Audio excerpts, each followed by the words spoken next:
Assalamu alaikum. Dear students, take my cordial love and my best wishes.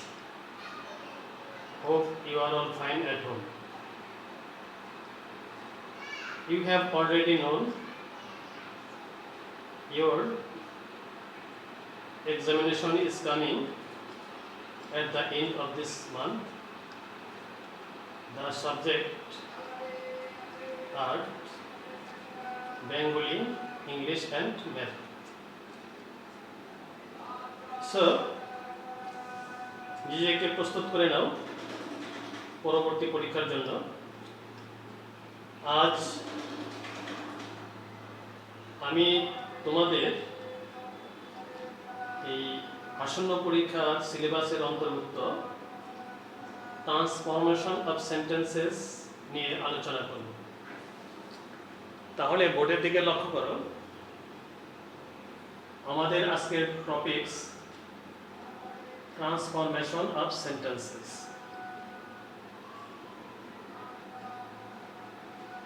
সাধারণত তোমাদের এই পরীক্ষাতে অ্যাফার্মেটিভ থেকে নেগেটিভ এবং অ্যাসার্টিভ থেকে ইন্টারোগেটিভ করতে আসবে। আমরা এক নং সেন্টেন্সটা লক্ষ্য করে দেখি কি আছে এখানে।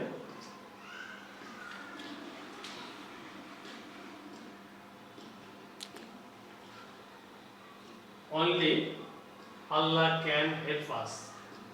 ব্র্যাকেটে আছে নেক। নেক মানে এটাকে নেগেটিভ করতে হবে। পরীক্ষা তো তোমাদের এরকম থাকবে, ব্র্যাকেটে থাকবে, ব্র্যাকেটে যে ওয়ার্ডটা থাকবে ওই ওয়ার্ডের অনুযায়ী তোমাকে এটা ট্রান্সফর্ম করতে হবে। Only Allah can help us, অর্থাৎ এটাকে নেগেটিভ করতে হবে। অনলি আল্লাহ ক্যান হেল্প আস, শুধুমাত্র আল্লাহ তাআলাই আমাদেরকে সাহায্য করতে পারেন। এখন এটাকে নেগেটিভ করার সময় লক্ষ্য রাখতে হবে, যদি অনলি থাকে এবং অনলি এর পরবর্তী ওয়ার্ডটি ব্যক্তিবাচক হয়, তাহলে অনলি ওয়ার্ডটি উঠে যাবে এবং অনলি এর পরিবর্তে নান ওয়ার্ড হবে। তাহলে কি বললাম, অনলির পরবর্তী ওয়ার্ডটা যদি ব্যক্তিবাচক হয় তাহলে অনলি উঠে অনলি এর পরিবর্তে নান ওয়ার্ড, তাহলে অনলি উঠে গেল, এর পরিবর্তে আসবে নান ওয়ার্ড। পরবর্তী ওয়ার্ডগুলো থেকে যাবে। তাহলে none word Allah can help us, অর্থাৎ আল্লাহ ছাড়া আর কেউই আমাদেরকে সাহায্য করতে পারে না। তাহলে কি তোমাদের খেয়াল রাখতে হবে, অনলির পরে ব্যক্তিবাচক থাকলে অনলি ওয়ার্ডটি উঠে যে কিভাবে নান ওয়ার্ড, অনলি উঠে যাবে নান ওয়ার্ড, এরপরে বাকি অংশটা থেকে যাবে। তাহলে none word Allah, Allah can help us, অর্থ হলো আল্লাহ ছাড়া আর কেউই আমাদেরকে সাহায্য করতে পারে না। আমরা 2 নম্বর সেন্টেন্সটা লক্ষ্য করি। A child likes only sweet. A child likes only sweet. একজন শিশু শুধুমাত্র মিষ্টি দ্রব্য পছন্দ করে। একজন শিশু শুধুমাত্র মিষ্টি পছন্দ করে। এখন এখানে লক্ষ্য করো, অনলি, অনলির পরে আছে সুইট। সুইট মিষ্টি দ্রব্য বাস। তাহলে আগে নানের পরে ছিল, অনলির পরে ছিল আল্লাহ, অনলির পরে যদি হিও থাকে সেগুলোকে ব্যক্তিবাচক বলা হয়, কিন্তু এখানে অনলির পরে সুইট, এটা কিন্তু দেখো কোনো ব্যক্তি বোঝায় নাই। সুইট মিষ্টি দ্রব্য অর্থাৎ বস্তু বুঝিয়েছে। যদি অনলির পরে বস্তু বোঝায় কোনো দ্রব্য বোঝায়, তাহলে অনলি উঠেছে সেখানে হবে নাথিং বাট। অনলি উঠে যাবে, অনলির পরে হবে নাথিং বাট। তখন যদি কোনো বস্তু বোঝায়, তাহলে এখানে হচ্ছে a child likes, অনলি উঠে যে করলাম nothing but, nothing but sweet. A child likes nothing but sweet. একজন শিশু কিছুই পছন্দ করে না, শুধুমাত্র মিষ্টি দ্রব্য পছন্দ করে।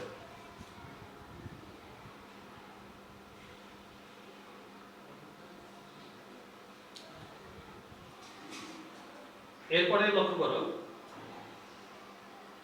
সাজিদ ওয়াজ অনলি 12, এটাকে নেগেটিভ করতে হবে। Sajid was only 12।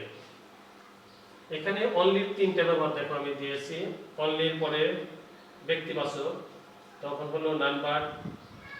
অনলির পরে বস্তু দ্রব্য হলো নাথিং বাট। আর 3 নম্বরে দেখো সাজিদ ওয়াজ অনলি 12, সাজিদের বয়স শুধুমাত্র 12। এখন অনলির পরে 12 দ্বারা সংখ্যা নির্দেশ করছে। 12 দ্বারা সংখ্যাকে নির্দেশ করছে। যদি অনলির পরে সংখ্যা হয়, তাহলে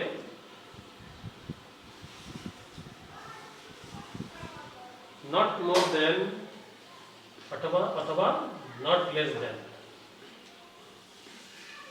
অনলির পরে সংখ্যা থাকলে নট মোর দেন অথবা নট লেস দেন। তাহলে আমরা এটা করি, যেহেতু এখানে সংখ্যা হচ্ছে,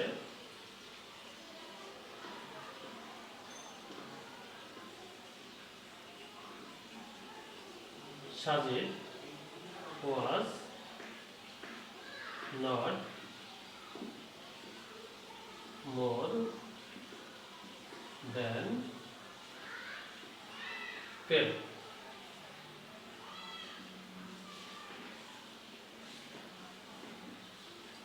Sajid was not more than 12, সাজিদের বয়স 12-র চেয়ে বেশি নয়, অর্থাৎ 12।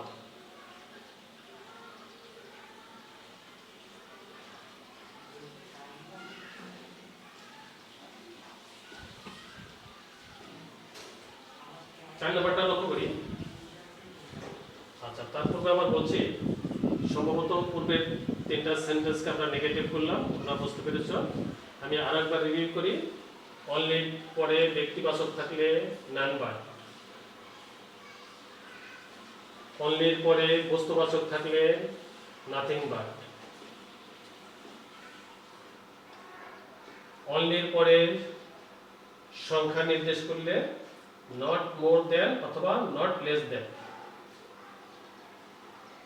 4 নম্বর, এভরিওয়ান হেটস আ লায়ার, এটাকেও নেগেটিভ করতে হবে। এভরিওয়ান হেটস আ লায়ার, প্রত্যেকে মিথ্যাবাদীকে ঘৃণা করে, প্রত্যেকে মিথ্যাবাদীকে ঘৃণা করে। এভরিওয়ান, যদি এভরিওয়ান থাকে তাহলে এভরি শব্দটি উঠে যাবে, এভরি ওয়ার্ডটি উঠে যাবে, শুধুমাত্র এভরি ওয়ার্ডটি উঠবে, ওয়ান উঠবে না। এভরি উঠে যে দেয়ার ইজ নো ওয়ান, অর্থাৎ এরপরে বাট আসবে।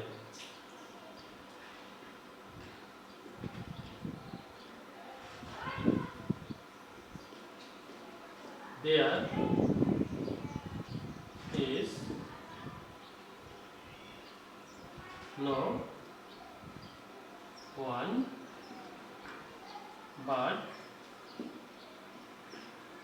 It's a liar.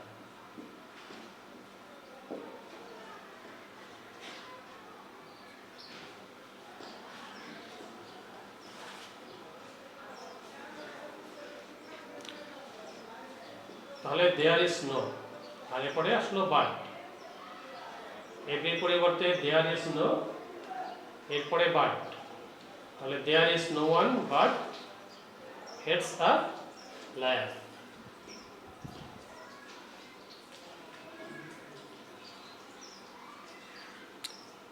এরপরে 5 নাম্বার দেখো, he is absent from the meeting. He is absent from the meeting, ব্র্যাকেটে আছে ইন্টার, মানে ইন্টারোগেটিভ করতে হবে, এটাকে প্রশ্নবোধক করতে হবে। He is absent from the meeting, সে মিটিংয়ে অ্যাবসেন্ট আছে, অনুপস্থিত আছে। এটা অ্যাফার্মেটিভ সেন্টেন্স, হাবোধক। He is absent from the meeting, সে মিটিংয়ে অনুপস্থিত আছে, অর্থাৎ সে সভাতে অনুপস্থিত আছে। তাহলে এটা কাইন্ড অফ সেন্টেন্স হিসাবে অ্যাফার্মেটিভ সেন্টেন্স। যদি অ্যাফার্মেটিভ সেন্টেন্সকে ইন্টারোগেটিভ করতে হয়, যদি অ্যাফার্মেটিভ সেন্টেন্সকে ইন্টারোগেটিভ করতে হয়, তাহলে এই দেখো এখানে আমাদের যে অক্সিলারি ভার্ব ইজ আছে, অর্থাৎ এটা হাবোধক আছে, এটাকে আবার নাবোধকও করতে হবে। তাহলে এই ইজের সাথে নট আসবে, অর্থাৎ এটা হবে ইজন্ট। ইজন্ট হয়ে তারপরে হি অ্যাবসেন্ট ফ্রম দ্য মিটিং, অর্থাৎ অ্যাফার্মেটিভ সেন্টেন্সকে ইন্টারোগেটিভ সেন্টেন্স করতে হলে এটাকে নেগেটিভও করতে হবে, সাথে প্রশ্নবোধক তো হবে, সাথে নেগেটিভও হবে, তখন এই ভার্বের সাথে নট যোগ হবে। তাহলে এটা হবে হলো isn't he absent from the meeting,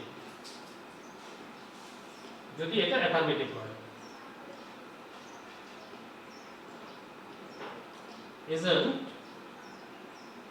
he absent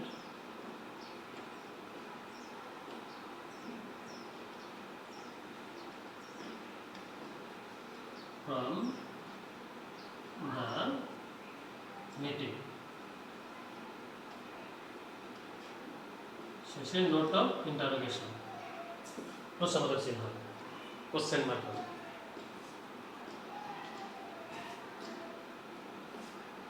Isn't he absent from the meeting? সে কি মিটিং এ অনুপস্থিত আছে?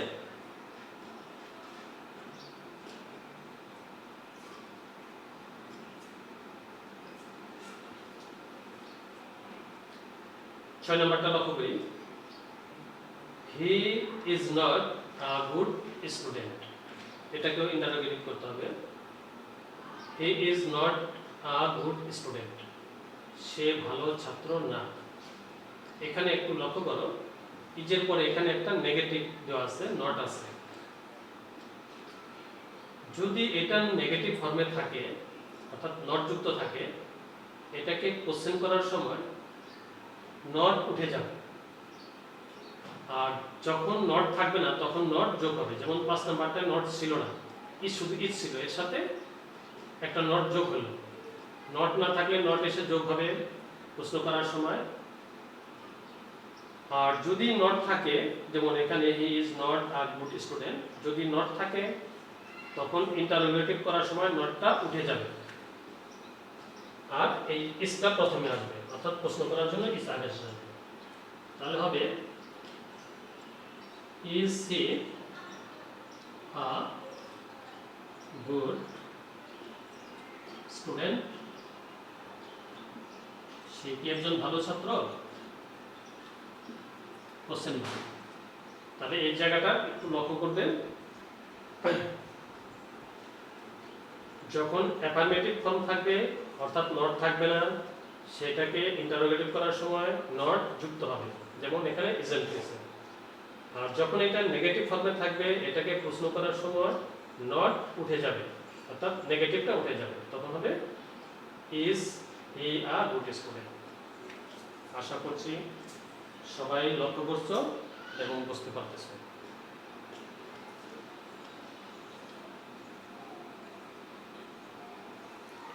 হি plays football, he plays football, এটাকে ইন্টারোগেটিভ করতে হবে। এখানে দেখো কোনো টু বি ভার্ব নেই, অর্থাৎ এম ইজ আর ওয়াজ আর এই জাতীয় ভার্বগুলো নেই, টু বি ভার্বগুলো নেই, এম ইজ আর ওয়াজ আর নেই। যদি টু বি ভার্ব না থাকে তাহলে টেন্স অনুযায়ী, অর্থাৎ এটাকে যেহেতু অ্যাফার্মেটিভ ফর্মে আছে, তো এখানেও অ্যাফার্মেটিভ ফর্মে থাকলে নট যুক্ত হবে প্রশ্নবোধক করার জন্য। তখন হয়তো ডু নট আসবে, অথবা ডাজ নট আসবে টেন্স অনুযায়ী, অথবা ডিড নট আসবে। হি প্লেস ফুটবল, এখানে প্রেজেন্ট ইনডিপেন্ডেন্ট টেন্স, প্লেস ভার্বের শেষে দেখো এস যোগ আছে, এই জন্য এখানে আসবে ডাজন্ট। তাহলে হবে এটা doesn't he play football, doesn't he play football. আর যদি এখানে আই থাকতো তখন কিন্তু আর ডাজন্ট আসতো না, তখন হতো ডন্ট আসতো, ডন্ট। যেমন আই প্লে ফুটবল, তাহলে হবে ডন্ট আই প্লে ফুটবল। আর হি আসে বিদায় আর ভার্বের সাথে এস আসে বিদায়, এখানে আসবে ডাজন্ট। অ্যাফার্মেটিভ ফর্ম থাকলে বলছি একটা নট যুক্ত হয়, তাহলে হবে doesn't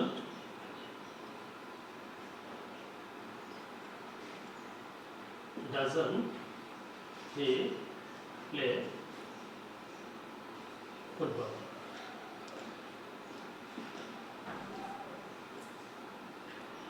note of interjection.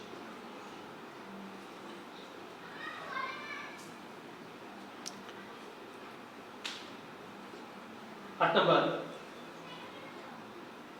I never take tea. I never take tea. আমি কখনো চা খাই না, আমি কখনো চা খাই না, চা পান করি না। এটাকে ইন্টারপ্রেট করতে হবে। আচ্ছা, এখানে দেখো কোনো টু বি ভার্ব নেই, অর্থাৎ টু বি ভার্ব বলতে এম ইজ আর ওয়াজ আর এই ওয়ার্ডগুলো নেই। যদি এম ইজ আর ওয়াজ আর না থাকে বলছি তখন কি হয়, ডু অথবা ডাজ কিংবা ডিড, সেটা টেন্স অনুযায়ী। যেহেতু এটা প্রেজেন্ট ইনডিপেন্ডেন্ট টেন্স আছে, আই নেভার টেক টি, এই জন্য এখানে আসবে ডু। ডু দ্বারা প্রশ্ন হবে, কিন্তু এখানে যেহেতু নেভার আছে, এটাকে ইন্টারোগেটিভ করার সময় নেভার থাকলে এটা এভার হয়ে যাবে। তাহলে হবে ডু, ডু দ্বারা প্রশ্ন হলো আই, নেভারটা হয়ে যায় ever, do I ever take tea, আমি কি কখনো চা খাই। সিস্টেমটা কি হলো, এটা রুলসটা কি হলো, যদি অ্যাফার্মেটিভ ফর্মে থাকে এবং এখানে টু বি ভার্ব না থাকে, এম ইজ আর ওয়াজ আর না থাকে, তখন এখানে আসবে টেন্স অনুযায়ী ডু, ডাজ কিংবা ডিড। যদি এখানে হি থাকতো তাহলে ডাজ আসতো, যেহেতু আই আছে আয়ের সাথে ডু হয়, এজন্য ডু হলো ডু আই। নেভারটা হয়ে যাবে প্রশ্ন বোধক করার জন্য এবার।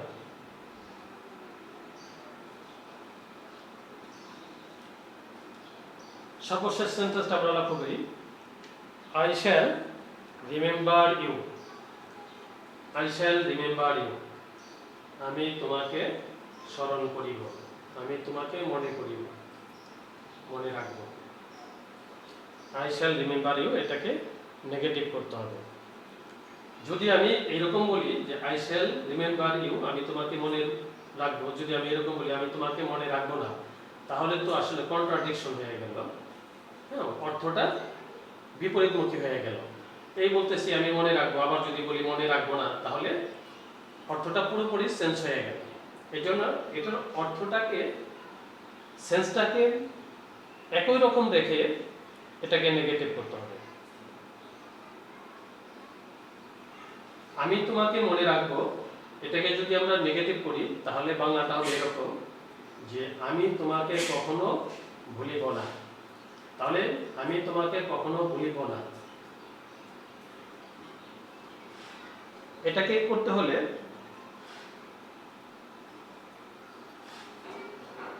এই রিমেম্বারের অপোজিট ওয়ার্ড হবে, আর একটা নেগেটিভ করার জন্য নট যুক্ত হবে। যেহেতু এটাকে নেগেটিভ করতে হবে এই জন্য এটা নট যুক্ত হবে, আর রিমেম্বারের অপোজিট ওয়ার্ড হবে। তাহলে হবে I shall not, not আসলো নেগেটিভ করার জন্য, I shall not, and remember, remember এর অপোজিট ওয়ার্ড হলো forget,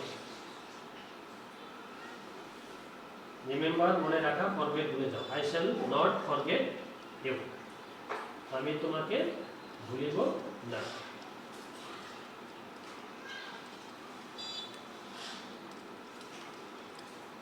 সুপ্রিয় শিক্ষার্থীবৃন্দ, এইগুলো স্যাম্পল সেন্টেন্স, অর্থাৎ এই রুলস রেগুলেশন ফলো করে তোমাদেরকে ভিন্নতর সেন্টেন্সেরও নেগেটিভ বা ইন্টারোগেটিভ ট্রান্সফরমেশনগুলো করতে হবে। তোমাদের বেসিক জিনিসটা আয়ত্ত করতে হবে, চর্চা করতে হবে, তাহলে তোমরা নিজে সফলকাম হতে পারবে এবং কাঙ্ক্ষিত লক্ষ্যে পৌঁছাতে পারবে। Practice makes a man perfect. যদি তোমরা প্র্যাকটিস করো তাহলে এই প্র্যাকটিসটা তোমাদের জন্য সোনার তরণী হয়ে লক্ষ্যে পৌঁছাতে সক্ষম হবে। তাহলে আজকের ক্লাস এ পর্যন্তই। আসসালামু আলাইকুম ওয়া রাহমাতুল্লাহ।